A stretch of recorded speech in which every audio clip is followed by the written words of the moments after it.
Ano ba ang advantage ng paggawa ng 3 to 5 videos a day? Alam mo ba kung bakit may mga content creator na mabilis ang growth, samantalang yung iba tagal na gumagawa pero unti pa rin ang reach? Isang malaking dahilan ay content volume na yung pag-uusapan natin. Ano ba talaga ang advantage ng paggawa ng 3 to 5 videos a day? Sulit ba ito o nakakapagod lang? Makinig ka hanggang dulo dahil mindset shift ito. Una linawin natin. Hindi required ang 3 to 5 videos a day para magtagumpay. Pero kung kaya mo itong gawin ng tama, malaki ang advantage mo. Sa panahon ngayon, attention ang currency at ang social media ay numbers game. Mas maraming quality content, mas maraming chances na papansin ka. Hindi lahat ng videos mo magbabiral, pero isang video lang ang kailangan para magbago ang trajectory mo. Advantage number 1, mas maraming pagkakataon ma-pick up ng algorithm.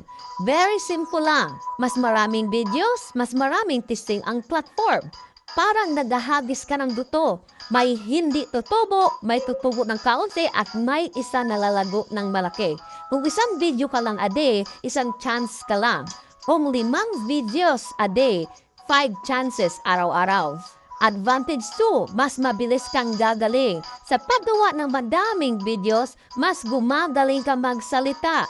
Mas magiging confident sa kamera. Mas alam mo kung anong gumagana at hindi. Hindi ka gagaling sa kakaisip, gagaling ka sa kakagawa. Advantage 3, mas mabilis kang malala ng tao. Reputation builds familiarity. Kapag palagi ka nilang nakikita, nasasanay sila sa boses mo, sa mukha mo at sa message mo. At kapag dumating ang time na may produkto ka, may negosyo ka, may offer or may serbisyo ka, ikaw ang una nilang iisipin. Advantage 4, content library ang nabubuo mo. Hindi sayang ang videos kahit konti ang views.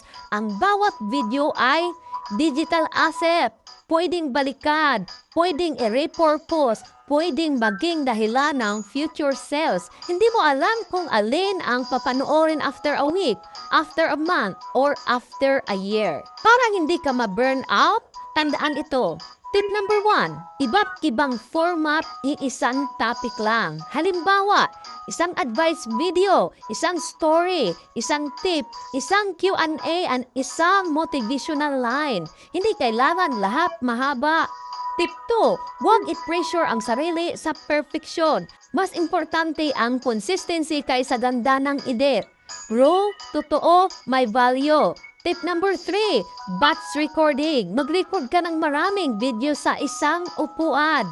Mas tipid sa oras, mas sustainable. Kung iniisip mo parang wala namang nanonood, tandaan mo ito. Hindi mo kailangan ng libo-libong views para magsimula.